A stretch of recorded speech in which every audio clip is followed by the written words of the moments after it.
आपने हमारे चैनल को अभी तक सब्सक्राइब नहीं किया है तो सब्सक्राइब करें और बेल आइकन की घंटी बजाइए ताकि आने वाली हर खबरें आपको मिलती रहें। प्यारे देशवासियों,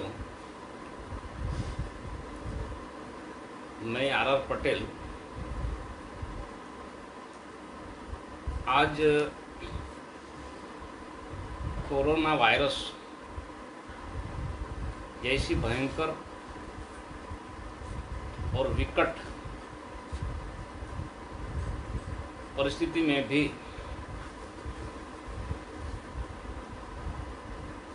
भारतीय संविधान के साथ मूल निवासियों का अधिकारों पर चौतरफा हमला हो रहा है। साथियों, आरक्षण ये कोई भीख नहीं है, ये अधिकार है। जब डॉक्टर बाबा साहेब आम्बेडकर ने संविधान सभा में कहा था कि रिजर्वेशन इज नॉट एम्प्लॉयमेंट, आरक्षण ये नौकरी नहीं है but representation in the democracy, मगर ये प्रतिनिधित्व है। लोकतंत्र का सिद्धांत है कि जिसकी जितनी संख्या भारी उसकी उतनी हिस्सेदारी होनी चाहिए। ये लोकतंत्र का सिद्धांत है और भारत का संविधान में कहा है कि समता, स्वतंत्रता, न्याय के आधार पर समाज और राष्ट्र का निर्माण करना। तो न्याय तो तब होगा कि जिसकी जितनी संख्या है उसकी उतनी साझेदारी होनी चाहिए इस देश में। न्याय समता तब होगी कि हर वर्ग को प्रतिनिधित्व, भागीदारी समान मिलनी चाहिए। भाईचारा भी तब होगा कि सभी वर्गों को समान तरीके से हर जगह हिस्सेदारी होनी चाहिए, तो भाईचारा होगा। इसीलिए भारतीय संविधान में आमुख में ही कहा है कि समता, स्वतंत्रता, भाईचारा और न्याय के आधार पर समाज और राष्ट्र का निर्माण करना, ये भारतीय संविधान का मूल उद्देश्य है। लेकिन भारत में आज और पूरे विश्व में कोरोना वायरस से जूझ रहे हैं। ऐसी विकट परिस्थिति में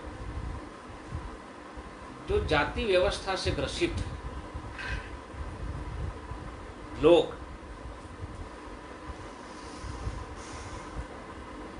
हमारे अधिकारों दिन प्रतिदिन सुप्रीम कोर्ट के माध्यम से, हाई कोर्ट्स के माध्यम से, सरकारों के माध्यम से हमारा एक के बाद एक अधिकार काटा जा रहा है, खत्म हो रहा है। इसलिए बाबा साहब ने कहा था कि तुम्हारी सारी संपत्ति और अधिकार दुश्मनों ने छीन लिया है। ये मांगने से, आजीजी करने से अधिकार मिलने वाला नहीं, उसके लिए सतत संघर्ष करना पड़ेगा। साथियों, दुनिया में तो कोई किसी को जानता नहीं है, कोई कुत्ता भी पूछता नहीं। ऐसे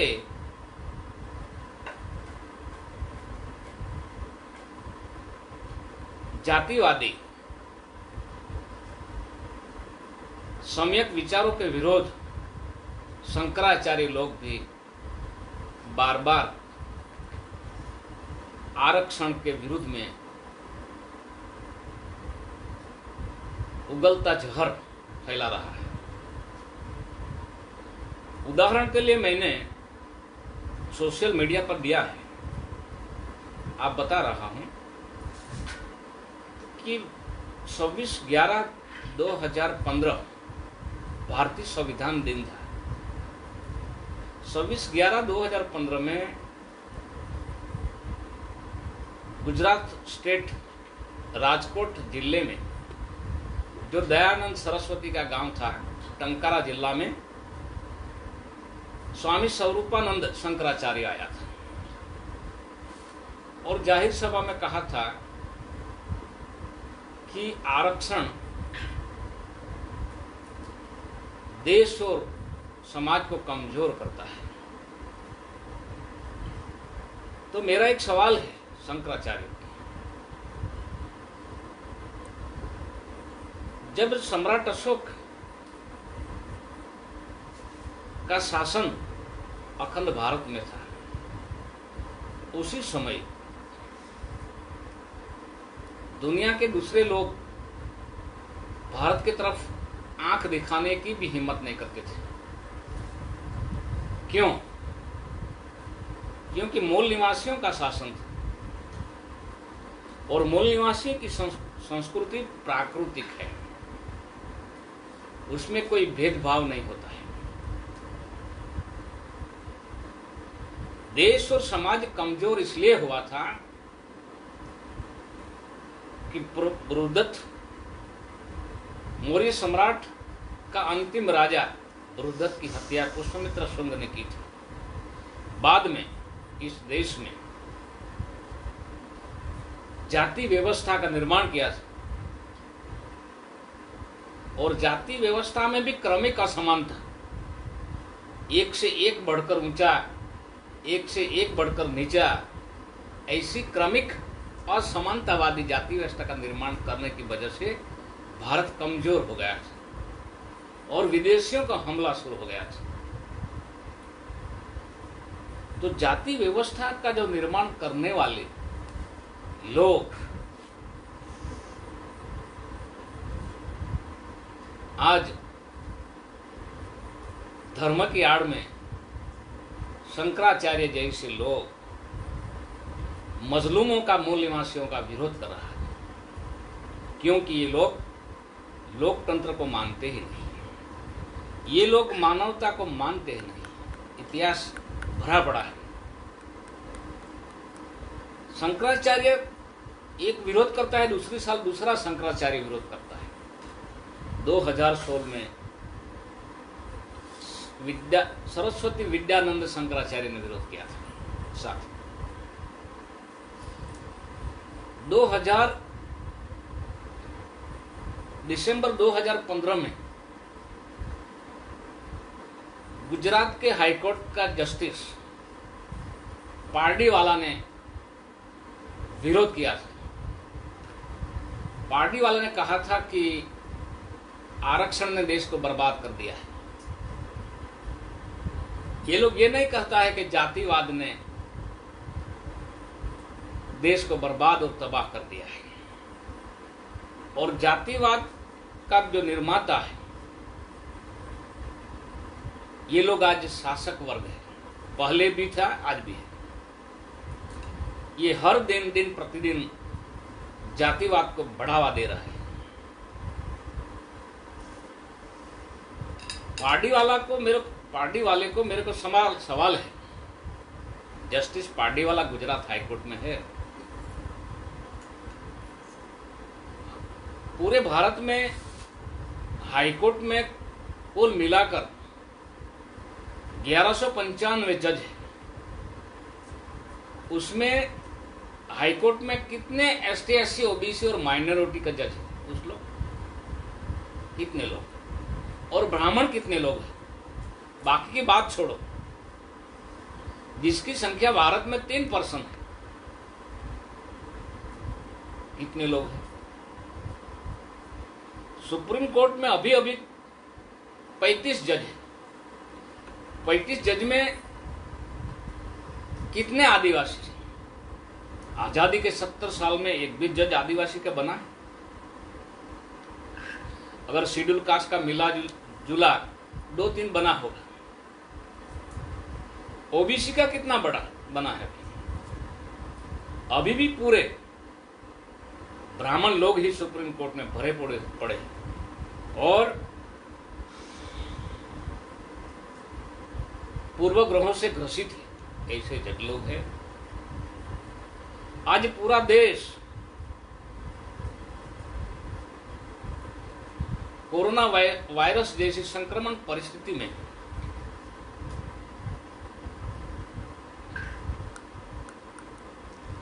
भुखमरी के कगार पर है। हर समस्या से जूझ रहे हैं और भारत लॉकडाउन है। लॉकडाउन में आरक्षण के खिलाफ जो हमको भागीदारी मिली, भागीदारी का अमल आज तक ईमानदारी से लागू नहीं किया है।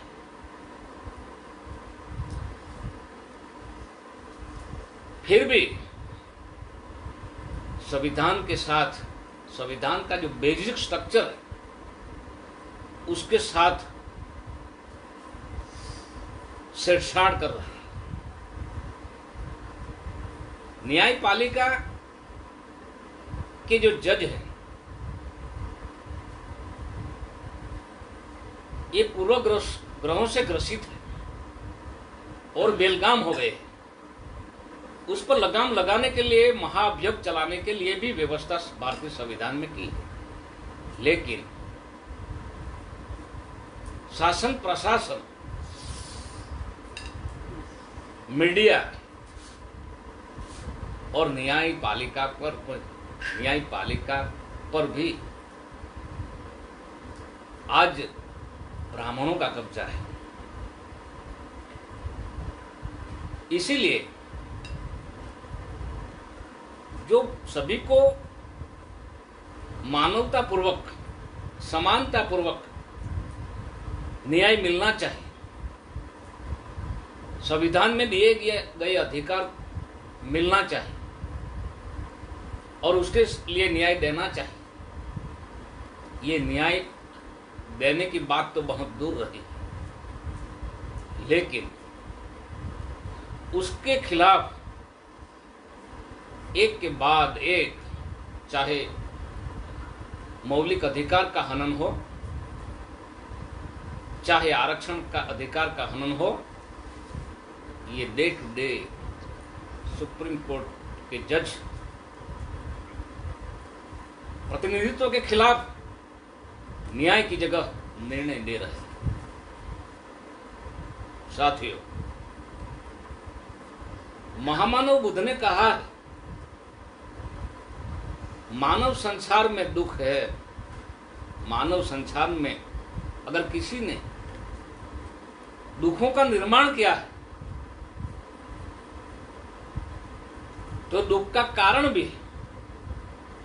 अगर कारण है तो निवारण भी है और निवारण करने का उपाय भी है। इसीलिए महामानव बुद्ध ने कहा कि काल संगत बनो,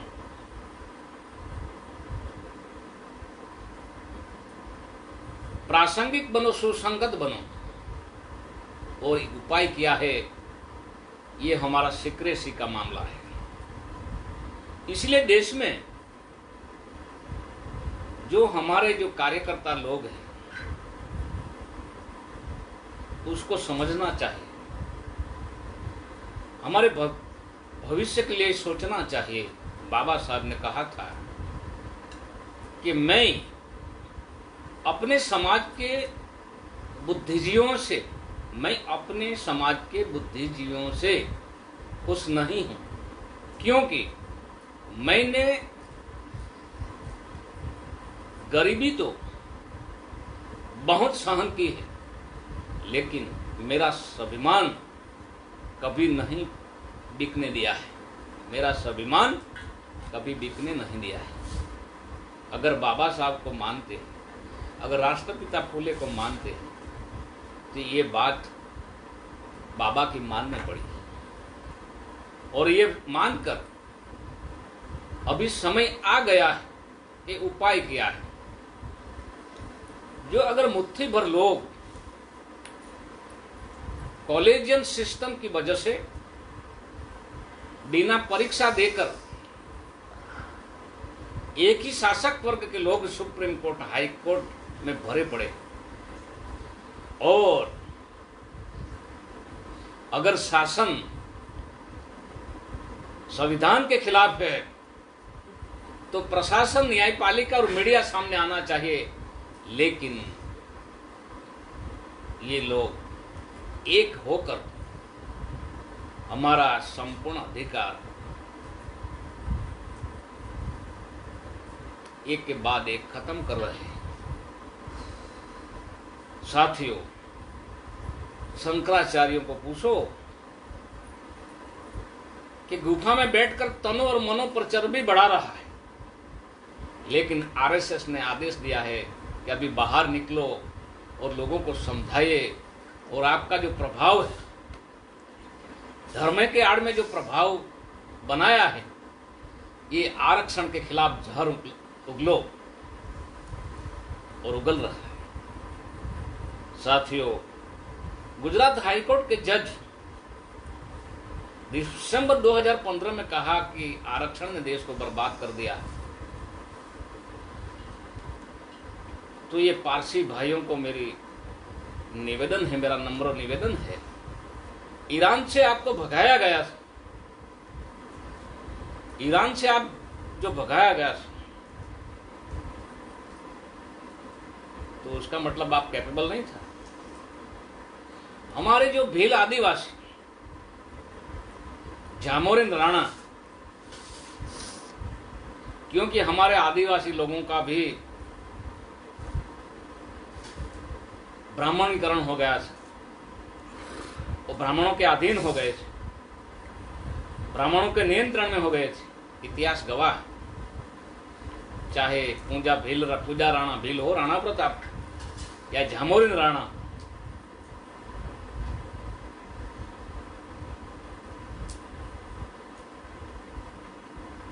तो पारसी लोगों को आश्रय दिया था।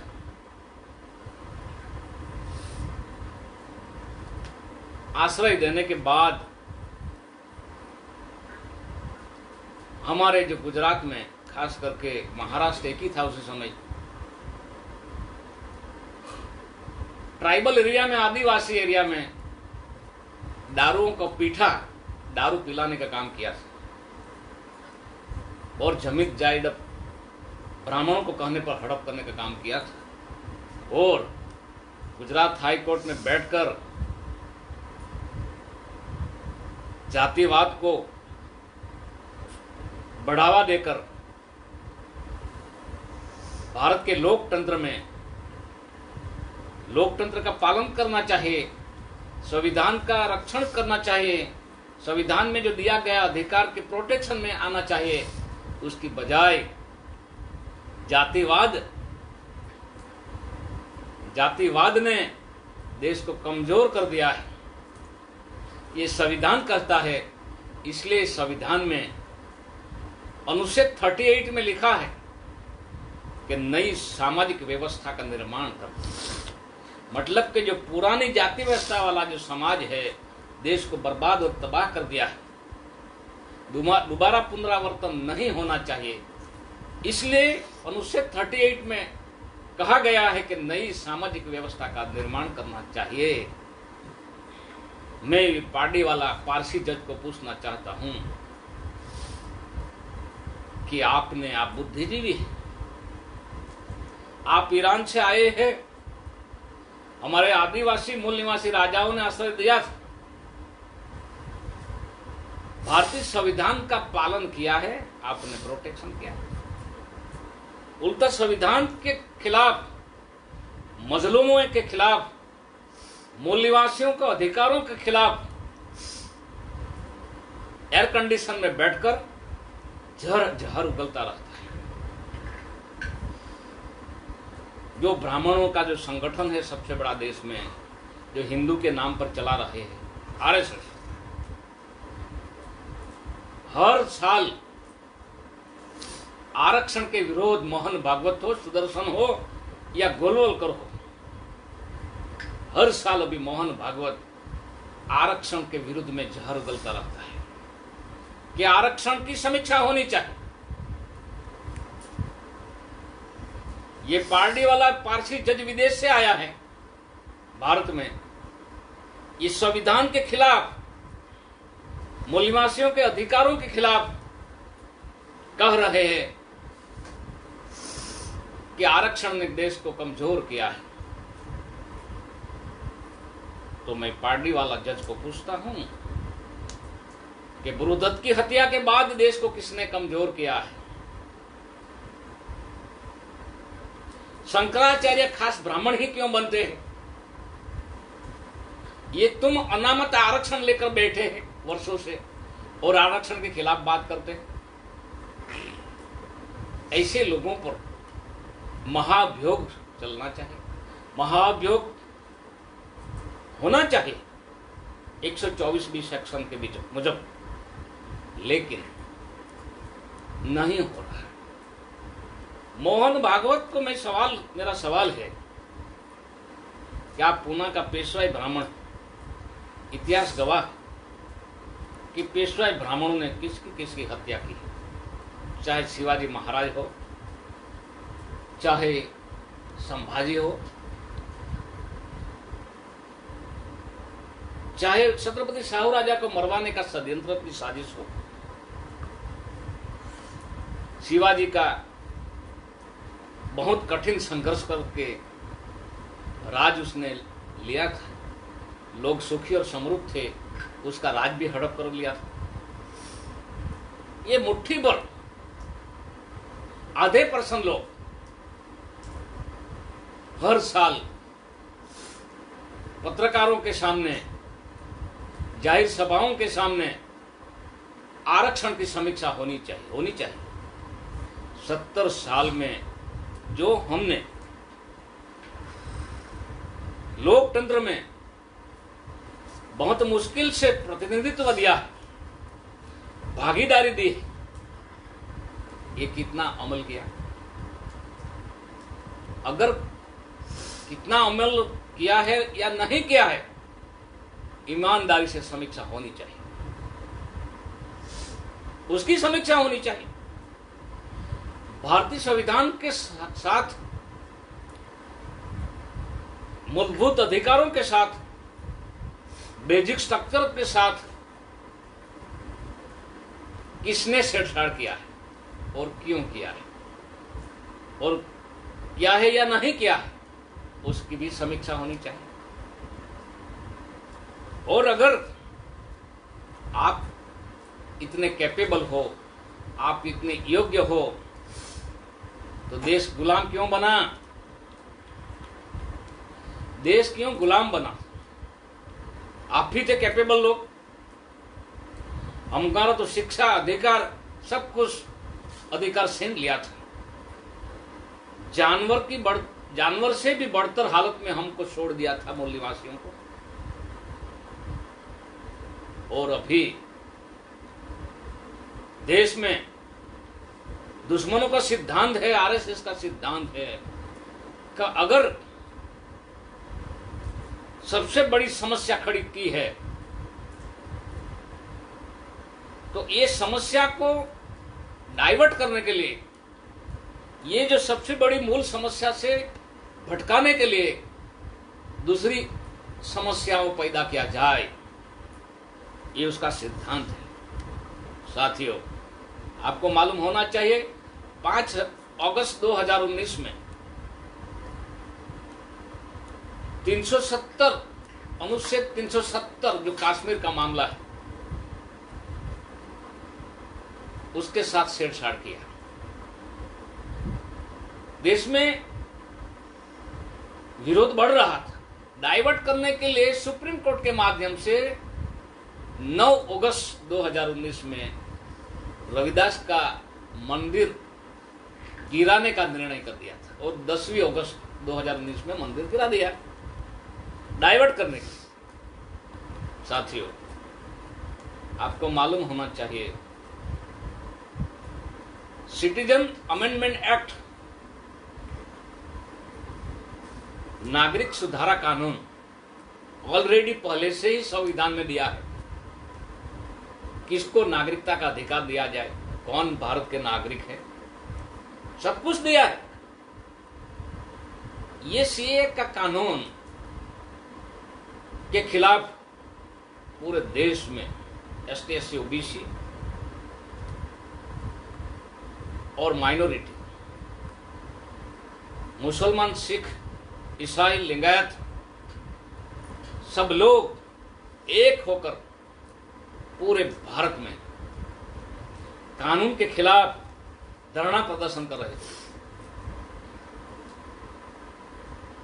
ये आपको मालूम, कोरोना वायरस का जो आदेश विश्व आरोग्य संस्था की जो एडवाइजरी कमेटी ने आदेश दे दिया था, भारत सरकार जनवरी में ही दे दिया था, फिर भी ट्रंप को बुलाया, होली का प्रसंग मनाया। मध्य प्रदेश में जो सरकार थी कांग्रेस की, वो उल्टा सीधा करके ये करवाया खरीद कर।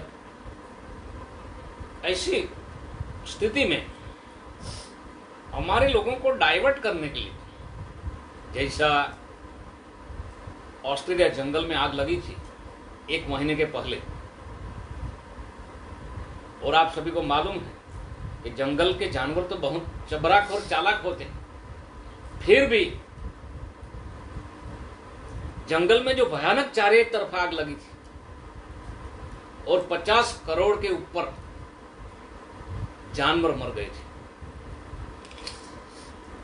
जैसा अभी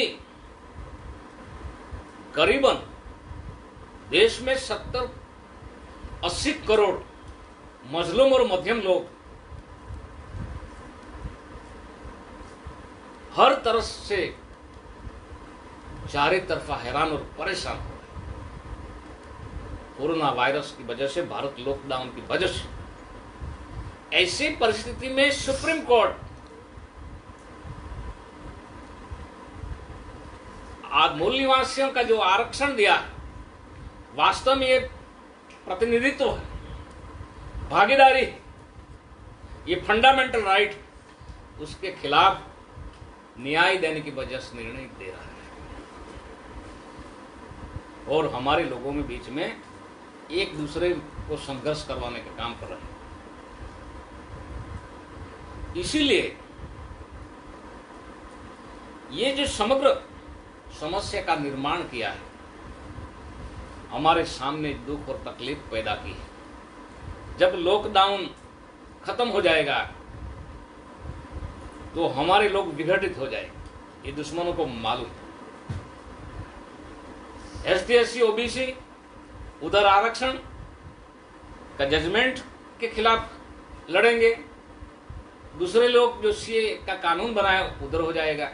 लेकिन मैंने पहले ही कहा था, 2019 के चुनाव के पहले ही कहा था, सोशल मीडिया में दिया था, अगर ईवीएम मशीन से चुनाव देश में होगा तो मुझे लगता है कि हजारों साल की गुलामी फिर से शुरू हो जाएगी, और आज यही लक्षण दिखाई दे रहा है। आज आरक्षण की जगह ओबीसी समाज को देखो, सुप्रीम कोर्ट में 35 जज में एक आदिवासी तो आज तक लिया ही नहीं। कितने शेड्यूल कास्ट के हैं, कितने ओबीसी के लोग हैं, कितने माइनॉरिटी के लोग हैं, पूछ लो। और ब्राह्मण, सिर्फ ब्राह्मण कितने लोग, ये भी पूछ लो। शासन में आज तक कितने साल प्राइम मिनिस्टर ब्राह्मण लोग रहे, वो भी गिनती कर लो। वो तो अभी जागृति देश में बढ़ रही, और जागृति को रोकने के लिए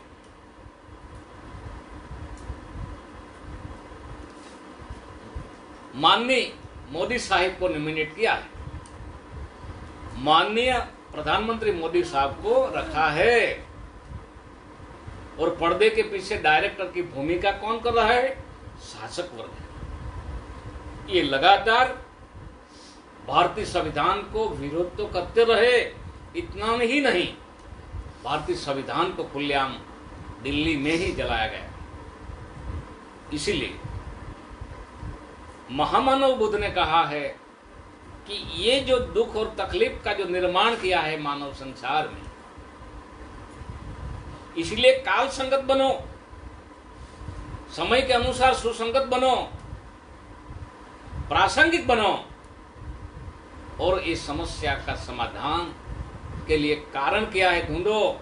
अगर कारण है तो निवारण क्या है, और निवारण करने के लिए उपाय मैं बुद्धिजीवी देश लेवल पर जो काम कर रहे हैं जिम्मेदार लोग हैं, और खास करके हमारे समाज के लिए सोशल सेंटर संगठन चला रहे, सेल्फ सेंटर सब केंद्रित संगठन चलाने वाले को मैं नहीं कह सकता क्योंकि ये भयभीत होते हैं, लेकिन सोशल सामाजिक केंद्रीय संगठन चलाने वाले लोगों को मैं अपील करता हूं कि ऐसी परिस्थिति में क्या उपाय होना चाहिए और उपाय का तरीका ढूंढो।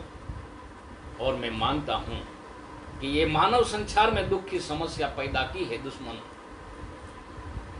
ये समस्या का समाधान भी हमको करना है। और बाबा साहब ने कहा, मेरी जिंदगी में बहुत दुख तकलीफ और गरीबी झेली, लेकिन स्वाभिमान एक ऐसी चीज है मैं कभी बिकने नहीं दिया है। राष्ट्रपिता फुले ने भी पूरी जिंदगी, उसका परिवार नहीं था, लेकिन पूरा भारत का परिवार मान के मरते दम तक दोनों दंपति ने सामाजिक आंदोलन चलाया था और अंत में कहा था, मरने के बाद मेरी लाश पर कोई ब्राह्मण का परछाया भी नहीं पड़ना चाहिए। इसीलिए आज हमारे महापुरुषों की संघर्ष की बदौलत लोकतंत्र में हमको अधिकार मिला है। और बाबा साहब ने कहा था कि मैंने तुम्हारे लिए अधिकारों के लिए जो कुछ किया है, ये बहुत मुसीबत, बेशुमार दुश्मनों का, विरोधियों का मुकाबला करके किया है। ये जो प्रतिनिधित्व, आरक्षण का क्रांति रथ बहुत मुसीबत के साथ यहां तक मैं ले आया। मैं चाहता हूं कि ये प्रतिनिधित्व, भागीदारी का क्रांति रथ सदाए आगे बढ़ते रहे, लेकिन कोई विकट परिस्थिति में आप आगे न ले जा सके तो किसी भी हालत में ये भागीदारी का क्रांति रथ, प्रतिनिधित्व का क्रांति रथ किसी भी हालत में पीछे न जाने दे। यही मेरा अंतिम संदेश है। इसीलिए अपना निजी स्वार्थ छोड़ के भयभीत को साइड करके भय रहित बन के इस देश में निवारण का उपाय भगवान बुद्ध के सिद्धांत के आधार पर ढूंढना पड़ेगा। और मैं मानता हूं कि जातिवादी लोग देश और दुनिया में एक्सपोज हो रहे हैं, दुनिया में विरोध बढ़ रहा है भारत का। क्यों? क्योंकि हमारा अधिकार का खिलाफ आजादी के 70 साल में कोई सिख लोगों ने विरोध नहीं किया, कोई मुसलमानों ने विरोध नहीं किया, उल्टा सपोर्ट किया। विरोध किया तो सिर्फ और सिर्फ ब्राह्मणों ने। क्यों विरोध किया? बाबा साहेब के सामने, राष्ट्रपिता फूले के सामने भी जिंदगी भर विरोध किया तो ब्राह्मणों ने किया है। इसीलिए हमारे जाने माने सुप्रीम कोर्ट के माननीय लॉयर्स, वकीलों, सामाजिक वकीलों को भी अनुरोध है कि आप लोग भी कुर्बानी दे रहे हैं। तो मैं आप लोगों को भी बहुत दिल से, हृदय से शुक्रगुजार हूँ, धन्यवाद देता हूँ।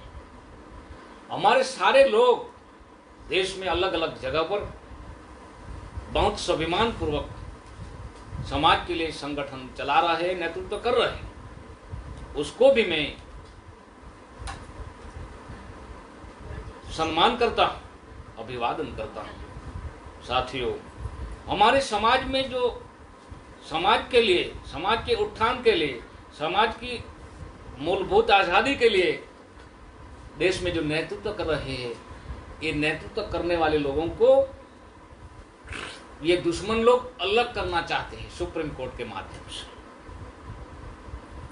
जो नेतृत्व विहीन लोगों को नेतृत्व करने के लिए, जगाने के लिए, जो हमारे जो देश में बहुत सारे लोग नेतृत्व कर रहे हैं, उसको नेतृत्व से दूर करने के लिए उसका अधिकार काटा जा रहा है।